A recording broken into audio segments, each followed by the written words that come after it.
Ya Pak. Santet itu ada berbagai macam.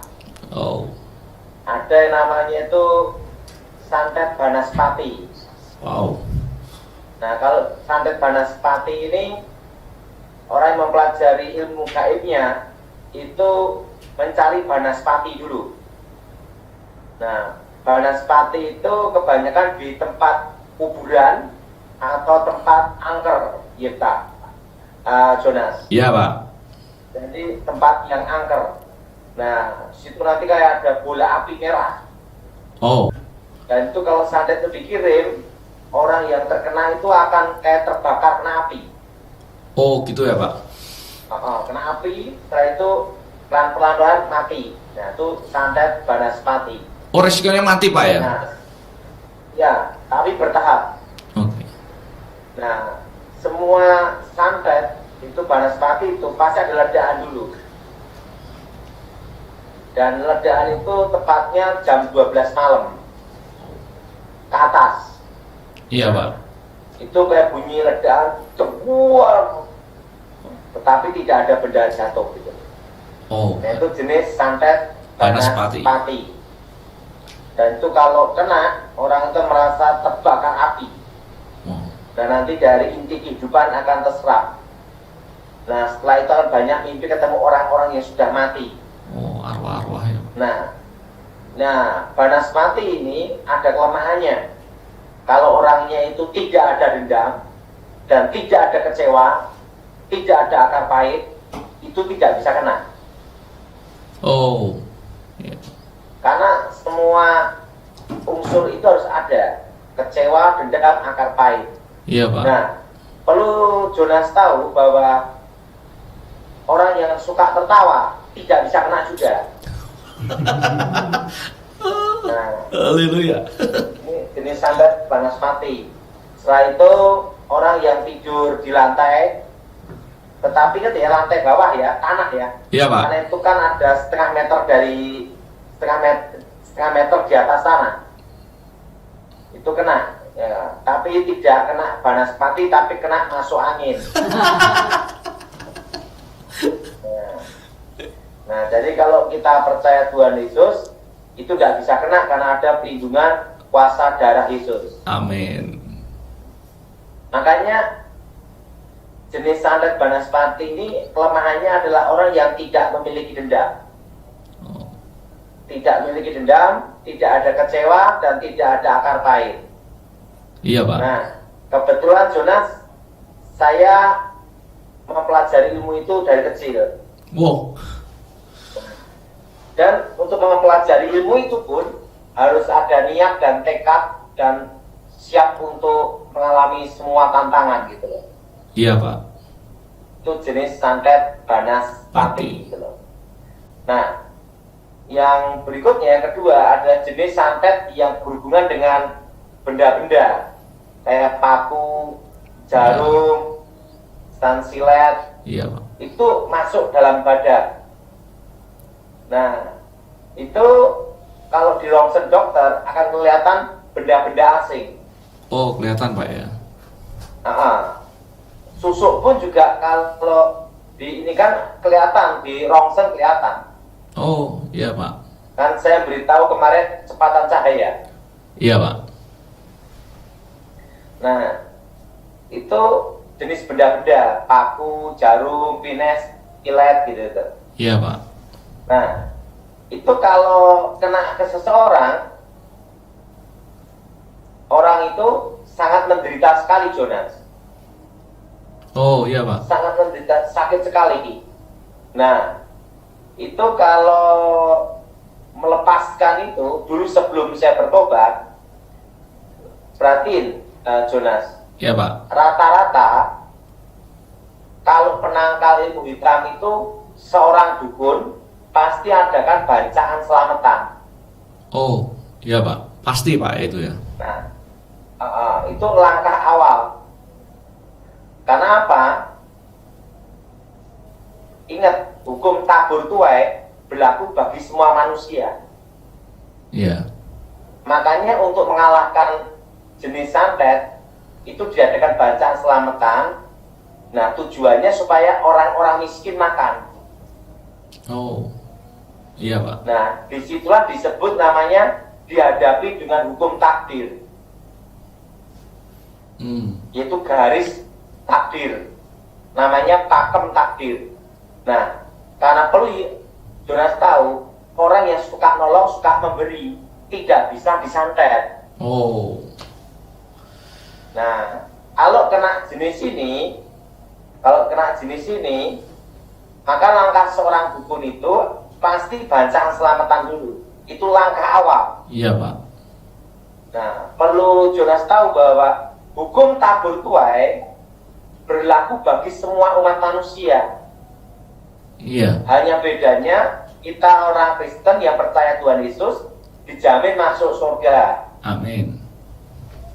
Nah, tetapi untuk hukum tabur tuai berlaku bagi semua orang. Iya Pak.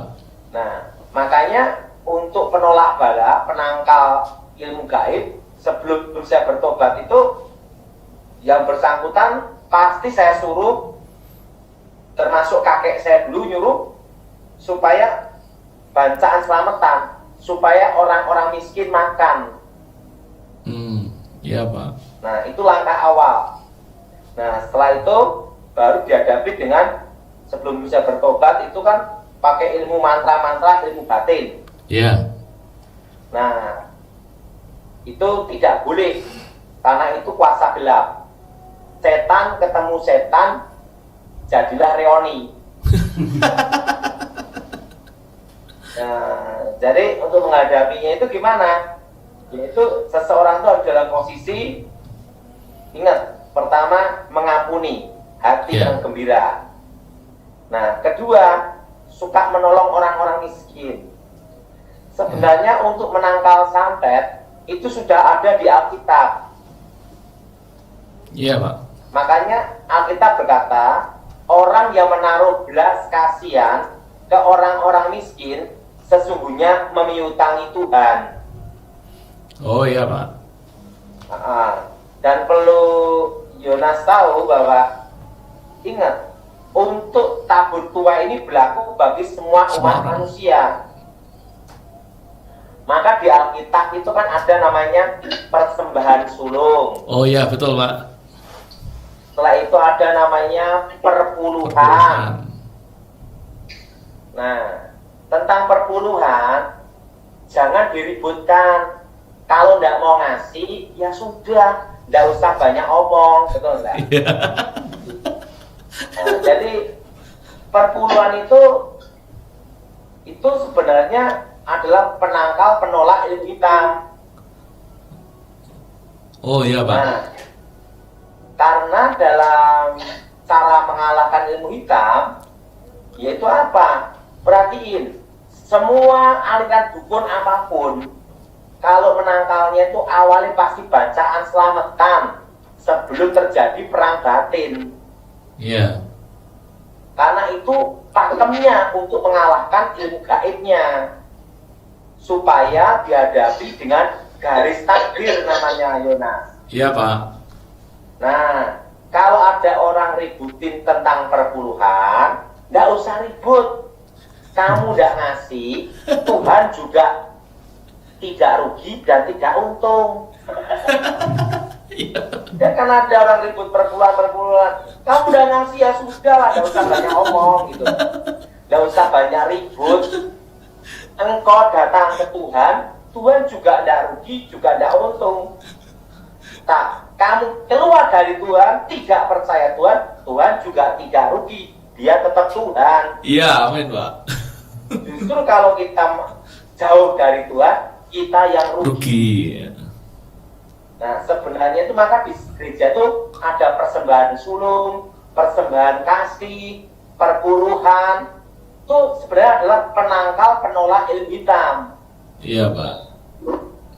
Nah, itu di Alkitab disebut menaruh belas kasihan ke orang-orang miskin. Sesungguhnya memiutangi Tuhan. Dan ada lagi, ingat, suatu santet ilmu hitam bisa kena kalau ada alasan yang kuat. Iya Pak. Tanpa alasan yang kuat tidak bisa. Maka Alkitab berkata apa? Kutuk ada di rumah orang-orang fasik. Oh. Jelas? Iya, jelas Pak. Jelas? Jelas Pak. Kutuk ada di rumah orang-orang apa? Fasik. Fasik. Jadi kalau di gereja ada perpuluhan, gereja lain tidak perpuluhan, ya urusan mereka lah, nggak usah pusing-pusing, betul? Iya Pak. Mau ngasih atau nggak ngasih itu, ini urusan kamu dengan Tuhan, kan gitu. Iya Pak. Karena sebenarnya itu adalah penangkal penolak ilmu hitam. Iya Pak. Nah, dan perlu Jonas tahu bahwa orang rokok itu bisa kena ilmu santet, jenis banaspati juga, karena unsurnya sama, api. Oh iya Pak. Oh iya Pak. Jadi makanya setelah saya bertobat, saya itu pelajari Alkitab, ada namanya tabun tuai, hukum kasih, itu sebenarnya itu semua penangkal penolak ilmu hitam. Nah, Iya. perlu Jonas tahu, jenis model nyaratin, bikin orang bangkrut, bikin Iya. orang sial, pakai tanah kuburan, pakai Joko Montro dan lainnya, itu bisa kena ke orang-orang yang pelit-pelit. Oh. Nah, tapi kalau orangnya itu murah hati, suka nolong, suka memberi, itu walaupun disantet 1000 dukun tidak Nggak bisa bisa. kena.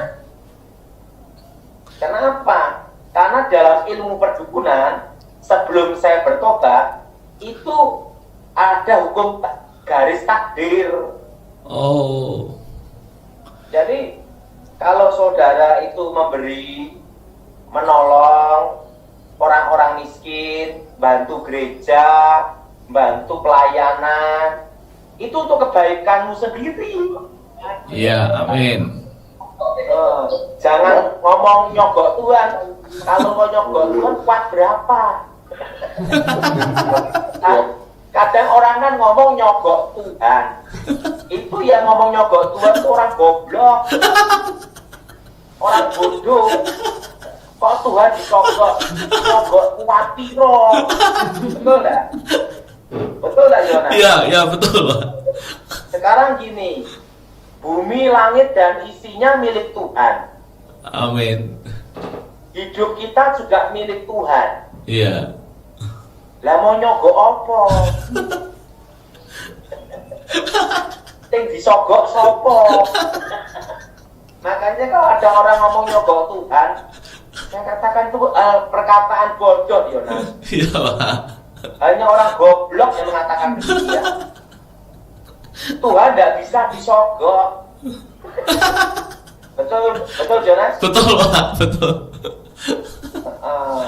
Jadi kalau engkau tidak mau ngasih per bulan, ya sudah. Diam aja. Ikut. Nggak usah banyak cincang. Iya, tidak usah banyak komentar inilah komentar. Itu menunjukkan orang pelit. Betul? Iya betul Pak. Betul? Iya. Betul? Iya Pak, betul Pak. Jadi ingat, perlu Jonas tahu, dalam ilmu perdukunan pun itu juga ada. Pertama, ini ya Jonas ya, Iya Pak. kalau orang itu minta ilmu penglarisan, ini ilmu kuasa gelap loh ya. Ini Iya, kuasa gelap, iya. ilmu setan loh ini. Iya. Setan aja tahu hukum ini. Kalau orang itu belajar kuasa gelap, waktu permintaan awal, itu bancaan selamatan, supaya orang-orang miskin itu makan, betul? Betul. Nah, setelah itu yang kedua, apapun yang didapat selama 1 tahun, nih ingat itu, hasilnya harus dikasihkan, disumbangkan ke orang-orang miskin. Itu ilmu penglarisan aja pakai itu. Itu hasil setahun Pak ya, bukan sebulan ya Pak ya? Bukan sebulan, setahun. Oh. Keuntungan setahun itu diberikan Kemana? Ke orang-orang miskin Setan aja bisa begitu, Pak ya. dan tempat ibadah. Nah, jadi kalau ngomong nyogok Tuhan, itu orang goblok yang ngomong. Itu setan aja juga ada itu kok. Bayangin. Ini ilmu setan. Sebelum saya bertobat, itu kan pakai setan-setan. Iya, Pak. Saya dulu pakai kuasa setan. Itu pun ada ajaran itu. Garis takdir namanya. Kalau tidak melakukan, sekalipun minta penglarisan, tetap tidak manjur, bangkrut. Bayangkan, setannya aja waktu saya dulu belum bertobat, syaratnya itu. Nah, apalagi Jonas, kalau orang dulu, zaman dulu, sebelum saya bertobat, untuk mendatangkan walet itu loh. Iya, Pak. Itu kalau waletnya datang, harus bagi-bagi ke orang-orang miskin. Hasil pertama loh. Dan tempat ibadah. Itu ilmu kuasa gelap untuk manggil walet sebelum bertobat, pakai itu. Tapi zaman sekarang, yang manggil walet kan pakai kuasa gelap, kalah sama speaker. Speaker. Iya, Pak, ada musiknya itu, Pak. Sekarang ada walet pakai speaker, apa nih, pemancing walet. Iya. Aduh. Setannya kalah, Pak. Jadi perlu Jonas tahu bahwa dalam ilmu perdukunan pun itu ada tabur tuai. Iya, Pak. Dan ada juga namanya mas kawin. Wow. Oh iya. Jadi Agak pengantin, Pak. kalau misalnya mau ngambil pusaka atau jimat, nah itu ada mas kawinnya. Kan ada bacaan selamatannya, macam-macam. Baru tahu, Pak, kalau ini. Puasa itu puasa gelap loh. Nah, jadi ingat, sebenarnya tidak ada ilmu yang baru di dunia ini, Yonas. Iya, Pak. Artinya apa? Setan itu tahu hukum Tuhan. Lebih hafal daripada kita. Tetapi tidak melakukan. Iya. Nah, dan dalam ilmu gaib, kekuatan gelap ya Jonas, itu ada namanya komunikasi setan, itu ada namanya ini, kekuatan batin. Nah, dia itu bicara komunikasi batin. Iya. Loh, di dalam ilmu gaib kekuatan gelap, itu ada namanya komunikasi batin. Betul? Iya. Nah, percaya atau tidak, setan itu ada. Nah, kenapa ada komunikasi batin? Supaya ada hubungan antara roh dengan roh. Betul, Jonas? Iya, Pak. Nah, sekarang saya beritahu rahasia. Di Kristen, kalau orang mengalami baptisan Roh Kudus, dipenuhi Roh Kudus, ada namanya bahasa roh. Iya, betul, Pak. Nah, bahasa roh itu komunikasi hubungan Dengan Allah dan manusia, roh dengan roh, betul? Betul, Pak. Itu pun diributin. Itu kan berarti kan orang kurang kerjaan, belum pernah mengalami kelahiran baru di zaman Tuhan diberi Roh Kudus. Nah, kamu udah bahasa roh, udah usah ribut, gitu. Yang bahasa roh jangan jaim, gitu. Amin. Karena kalau bahasa roh itu hubungan antara Allah dan manusia, roh dengan roh. Iya. Nah, tapi ingat, bahasa roh itu tidak diajarkan. Iya, karunia, Pak ya. Itu karunia. Saya beritahu, Jonas, Ya, Pak. supaya tahu ini rahasia penting. Ya, Pak. Waktu saya diminta sama Jenderal Pramono Edi Iya, Pak. untuk memberitahu di mana teroris berada, Iya. saya pakai bahasa roh Oh. Oh. dan dapat penglihatan ketangkep. Oh, ternyata gitu, Pak Saya mau ya. tanya, itu tugas negara loh. Iya. Nah, saya waktu itu diperintahkan Jenderal Pramono Edi supaya menunjukkan teroristnya di mana. saya berdoa bahasa roh. Saksi hidup ada. Pendeta Gilbert Tumaidong. Oh iya. Bahasa roh. Saya dapat penglihatan. Tangkap. Hidup atau mati. 3 bulan. Ketangkep. Nah kalau saya tidak pakai bahasa roh, hubungan dengan Allah langsung, bagaimana saya nangkep? Iya Pak. Memang hanya dengan doktrin bisa nangkep teroris, dibom dulu. Tapi jangan inilah, jangan sok-sokan, padahal tidak tahu apa-apa gitu loh. Nah, jadi gini loh, bahasa roh itu tidak diajarkan, Jonas. Iya Pak. Itu roh sendiri yang mengaruniakan. Amin. Itu saksi hidupnya Jonas. Iya. Itu Pak Gilbert itu. Iya Pak. Nah, jadi kalau saudara dikaruniai bahasa roh, jangan sombong. Yang tidak ada bahasa roh, jangan ribut. Jangan menghakimi. Nah, ini jadi pertanyaan, kalau doa bahasa roh dengan doa biasa, ingat tuh Jonas, Iya Pak. itu pun doa biasa pun komunikasi dengan Tuhan, Iya. tapi dengan segenap hati, betul? Betul Pak. Nah, itu pun didengar Tuhan. Tetapi kalau ada karunia bahasa roh, itu untuk membangun iman kita. Amin. Amin. Nah, saya beritahu rahasia, Jonas. Kenapa waktu diminta Jenderal Pramono Edi untuk memberitahu di mana terorisnya saya pakai bahasa roh? Karena saya bingung nyarinya di mana.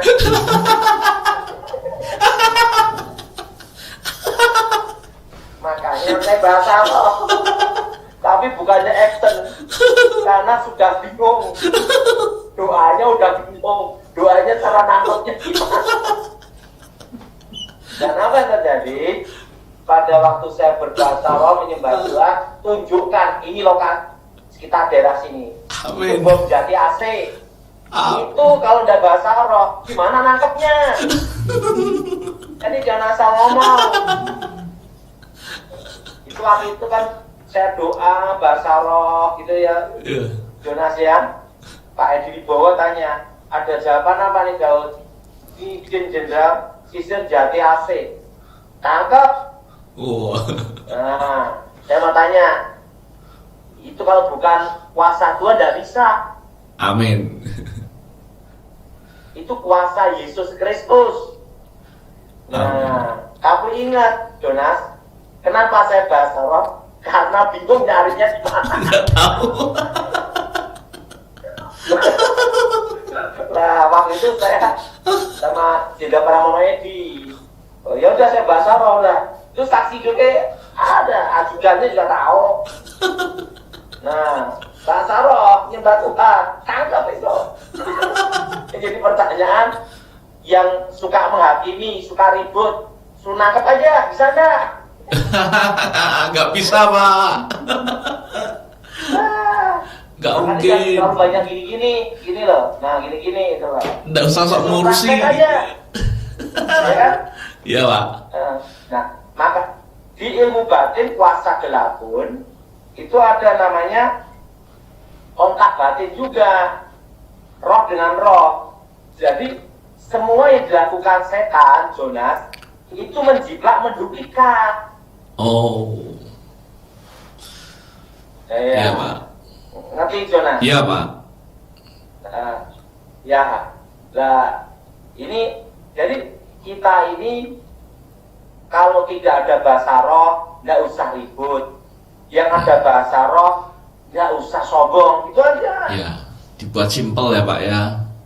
Iya, jadi saya lihat kok orang ngatakan bahasa roh, Diributin. wah, inilah itu. Yang jadi pertanyaan, kamu pernah berbuat untuk negara enggak? Nah itu loh. Iya Pak. Nggak usah sok ngeributin kalau nggak bisa. Nggak usah suka ngeributin. Wah, kamu belum pernah Iya. berjuang untuk negara, ribut-ribut, untuk gereja aja belum tentu. Betul. Nah, Betul. Betul. Iya, iya Pak. Kalau saya berani ngomong karena saya melakukan. Sudah ada buktinya ya Pak ya. Sudah terbukti. Iya. Belum ada bukti. Jonas, kalau Jonas, ya, orang banyak tahu siapa saya sebelum bertobat sampai saya bertobat. Gitu. Amin, Pak. Makanya saya ini ya, orang ribut-ribut biarinlah. Saya hanya pertanyaan satu dah. Apa yang kamu perbuat sih untuk negara dan untuk Tuhan? Iya, Pak. Gak usah ribut gitu loh, betul nggak? Betul. Buktikan. Nah, saya senang sekali dalam hidup ini, Jonas ya. Penting tuh Injil diberitakan. Amin, Pak. Tapi jangan ribut-ribut. Ya, kan saya lihat itu orang ngatain bahasa roh ini, bahasa ini, bahasa ini. Saya mau tanya, kamu sudah berbuat untuk negara belum? Sudah berbuat untuk gereja belum? Gitu loh. Kurang kerjaan. Tanyakan dirimu. Gitu, Jonas. Betul, Jonas? Betul, Pak. Jadi saya punya konsep, Jonas ya, dalam tugas. Ini waktu saya tugas ya, Jonas ya. Ya, Pak. Maju berangkat tanpa menyesal. Maju berangkat tanpa menyesal. Ya. Jadi kalau sudah tugas, maju. Dan belum menyesal. Nah, setia tanpa bertanya. Iya, Pak. Saya itu waktu sama Jenderal Pramono Edi diperintahkan nggak pernah tanya. Saya itu ikut Pak Gilbert belum lama, Jonas. Iya, Pak. Saya ikut Pak Gilbert pelayanan, kenal Pak Gilbert itu belum lama. Itu dari tahun 93. Lumayan. Nah, sudah berapa tahun? 27 tahun, Pak. Nah, coba tanya Pak Gilbert. Saya ini tidak pernah digaji. Oh. Tapi saya tetap setia. Kenapa saya tidak mau digaji?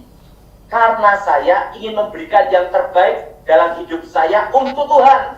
Amin. Coba lihat Jonas, ada enggak di tempat saya di mana-mana sumbanglah Daud Tony? Enggak ada. Tidak ada, Pak. Cek aja di mana. Ya. Saya tidak mau. Kenapa? Penting Injil itu Diberitakan. Amin. Ya.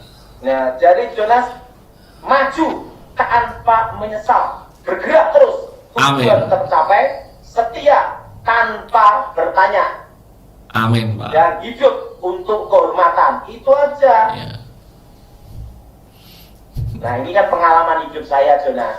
Ya. Makanya Jonas, untuk mengalahkan ilmu santet, nah itu saya itu baca roh. Oh.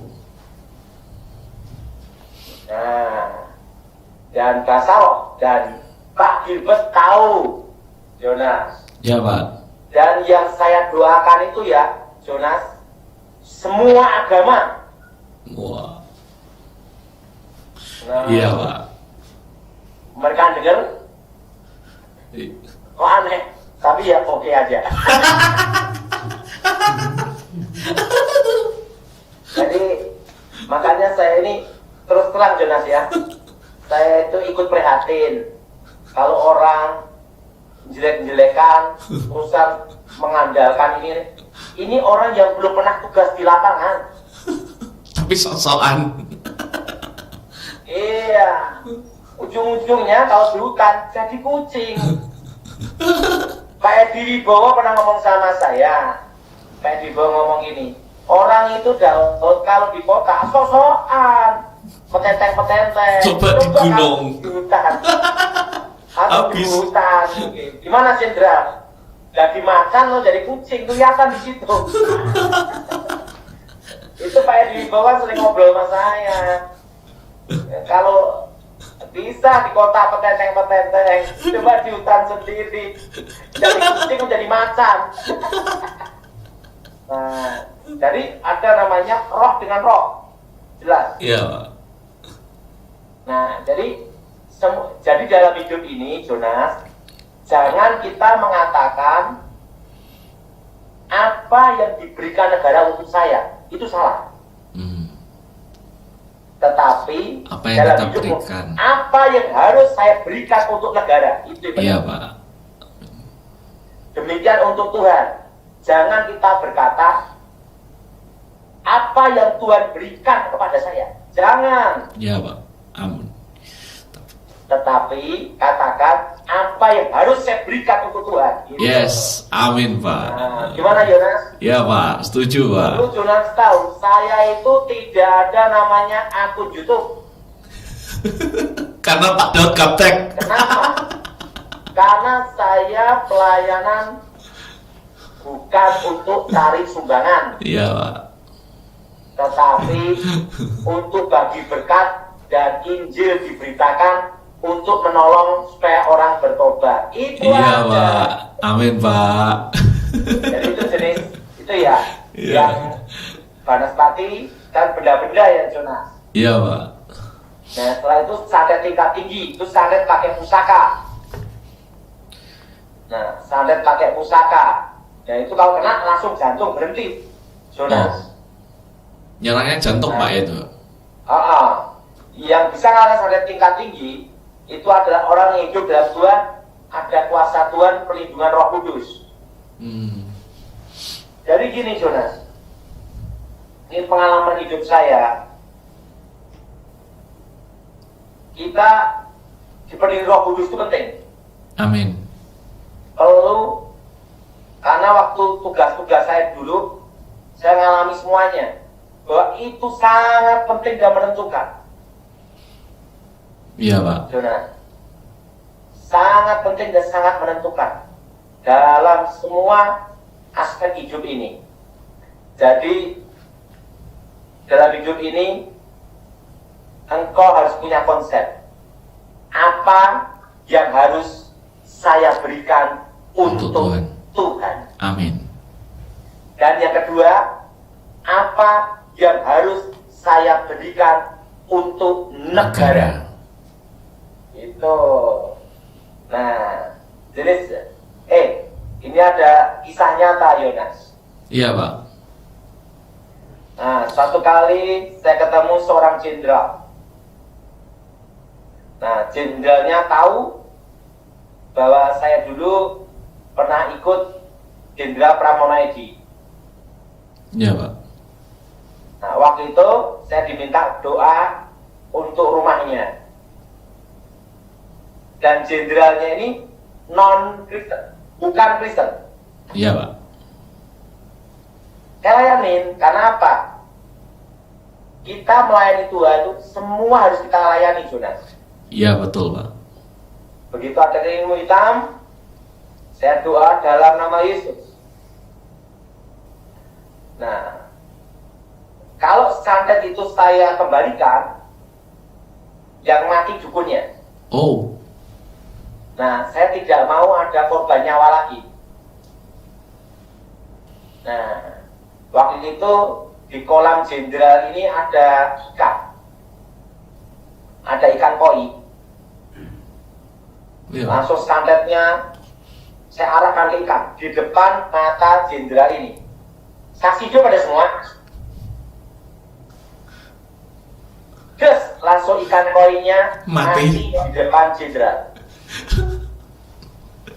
Nah, kalau kita ngomong sama jenderal kan harus hati-hati. Betul, Pak. Itu harus terbukti dan dibuktikan, betul? Betul. Nah, saya ngusirnya pakai apa? Dalam nama Yesus sama bahasa roh. Gimana itu, Pak? Jenderalnya kaget. Kayu mati kan kau yang mahal. Langsung kawannya jenderal ngomong-ngomong sama saya. Lain waktu Pak Daud kalau kita di sini siapin ikan cedul-cedul. Jadi untuk santet dikirim arahkan ke cedul. Nah, jadi nggak rugi banyak. Nah, ini pengalaman. Kalau saya tanya, saya gunakan dengan apa? Dalam nama Yesus. Yang kedua dengan apa? Bahasa roh. Iya, Pak. Nah, jadi saudara yang ada karunia bahasa roh, gunakan itu. Amin. Tetapi jangan teriak-teriak di jalan bahasa roh. Kira gila.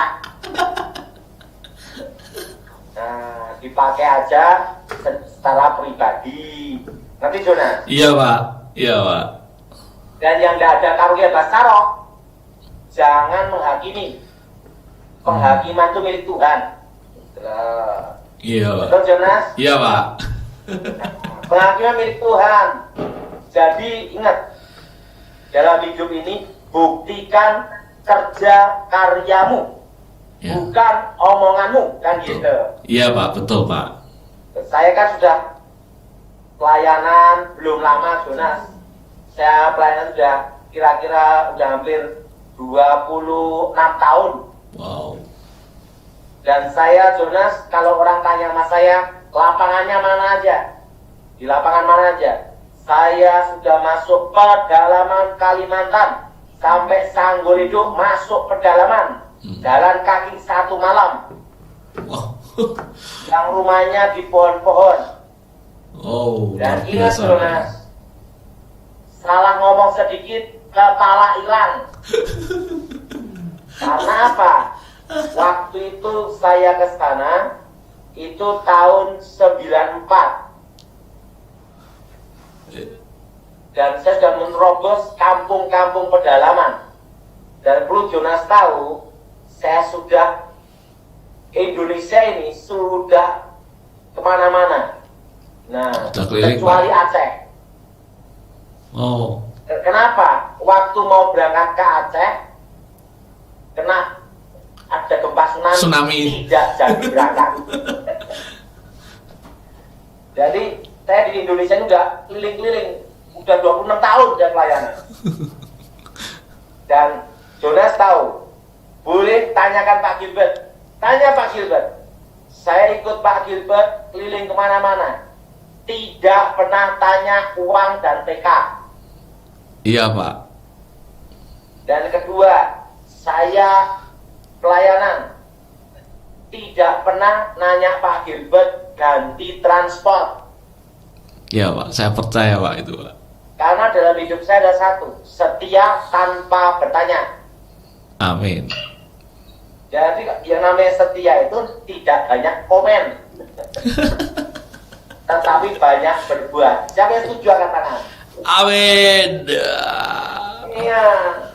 Dan saya tugas, tidak bawa duit pun berangkat. Berangkat. Saya pelayanan berangkat sampai pedalaman, Jonas. Iya Pak. Dan tahu nggak Jonas? Saya cerita Jonas. Saya punya murid yang terbaik dalam hidup saya. Nah, perlu Jonas tahu, saya ini sudah sampai pangkat kakek guru. Wow. Kenapa kakek guru? Saya punya murid di Semarang, namanya Hengwi.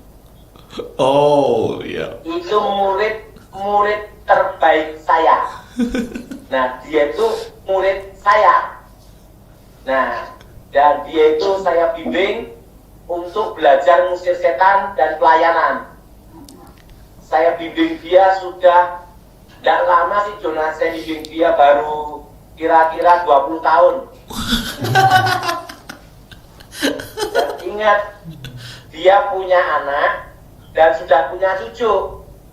Oh, Nah, itu murid saya. Berarti kan kakek guru. saya jadi kakek buyut. Tapi dia baru saja dipanggil Tuhan. Hah? Sudah dipanggil Tuhan. Oh iya Pak. Iya. Oh. Nah, tapi imannya dia, saya belajar banyak hal. Termasuk anak-anaknya sama cucunya dikenalkan sama saya. Dia ngomong, Pak Daud itu guru saya. Saya ngomong sama mereka, kalian cucu saya.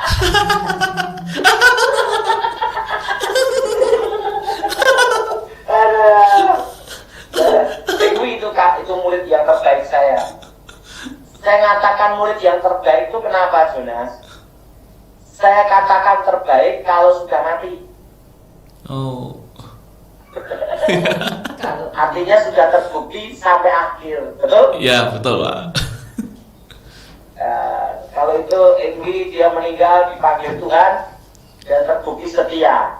Nah, karena setia dan sampai dia meninggal, baru saya katakan dia murid terbaik. Karena selama dia ikut saya tidak pernah ada cacat. Oh, luar Arti biasa, cacat Pak. itu minta-minta.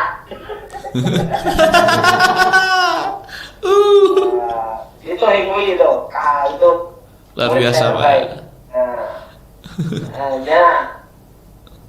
Nah, jadi saya itu belajar satu hal, ya Pak, Jonas. Ya, Pak.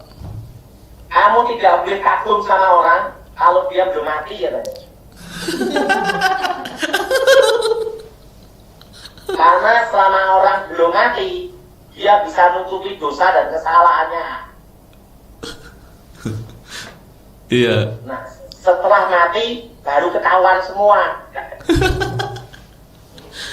Apa yang diperbuat.